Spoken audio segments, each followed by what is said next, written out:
Hi guys, welcome to my channel. I am Ram. So today we are going to see about Pythagoras theorem. In the previous section we saw about trigonometric functions and we used this Pythagoras theorem in a lot of those derivations to find the values of trigonometric functions in the given trigonometric table. So let's see about Pythagoras theorem in order to understand trigonometry in a bigger way. So let's see about Pythagoras theorem. So Pythagoras theorem is a theorem which is named after a Greek philosopher and a mathematician whose name is Pythagoras. He is the one who developed this Pythagoras theorem. Okay, so let's see what this Pythagoras theorem is actually is. Okay, so Pythagoras theorem is nothing but in a given right angle triangle. So just assume that.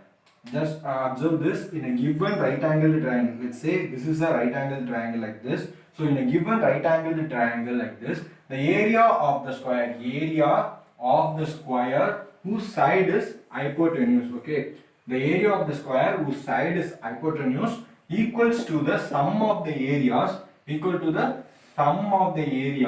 whose squares on the other two sides. Okay, so we have to, there are few keywords in this statement. So this is the statement for in Pythagoras theorem. So there are few keywords. Okay, the first keyword is area. Okay, area of the square. So the second keyword is square, then hypotenuse.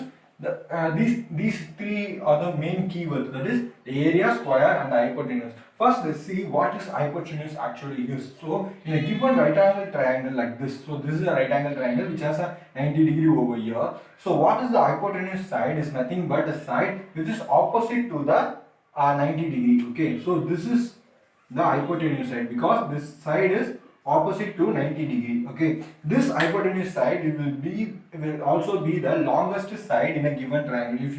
If you can see this, you can clearly observe this side is obviously much lengthier than the other two sides. Okay, so let's say this has A and this has B. So the hypotenuse side which is the lengthiest side in a right angle triangle, and it is also the opposite side in a right angle triangle. So we saw what is hypotenuse actually is. So the next two keywords are area and square. So we know the area formula of the square. So what is square? Square is nothing but a shape like this. So what is the property of the square? Square is nothing but a shape which has four sides. So in all the four sides will have the equal length. So if you have the length of A over here, the length will be A over here, and the length will be A over here, and the length will be A over here. So what is the area of the square? I have separately made a video to find the formula for the area of a square. So the area of the square is A square. So if you want to know how we got this value, I have made a separate video. You can watch that. So A square. Okay. So A square. So this is the other two keywords. So the area of the square is nothing but, if you take a square if you take a square of a length A, then the area of the square is nothing but A square. So we got what we need. Okay, these three keywords are the necessary things to understand the whole Pythagoras theorem. So we got the things which we need to understand Pythagoras theorem. Okay, so we got these things. Okay, then so let's see. So what they are saying is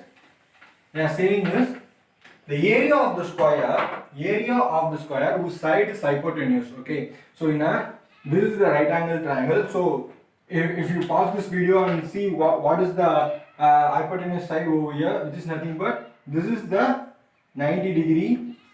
So the side opposite to that will be the hypotenuse. So this side will be H. Okay, I am going to mark this as H so that it will be easy for us to remember that this side will be hypotenuse. Okay, so what they are saying is area of the square whose side is hypotenuse. So if we take this as one side of a square, say H.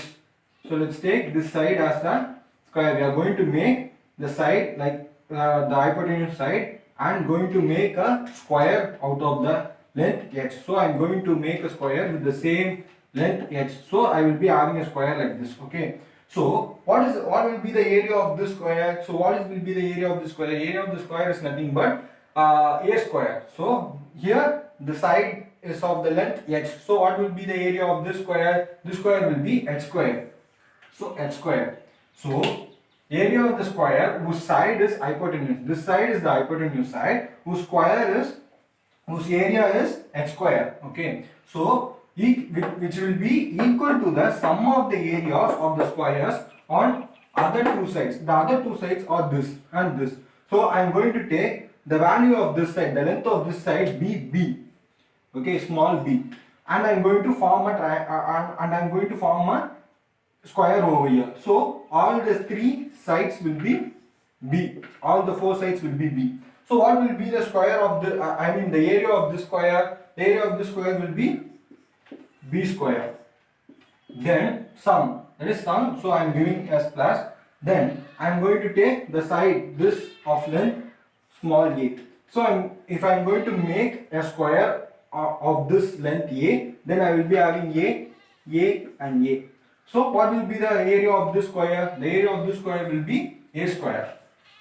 So we got the formula h square is equal to h square is equal to a square plus b square or b square plus a square. So this is the thing which Pythagoras derived for us. This is nothing but h square plus b square plus a square. So usually we don't see right angle triangle and Pythagoras theorem as like this. We usually take the right angle triangle like this, and we will give a side like h, a, b, and we will figure like h square is equal to a square.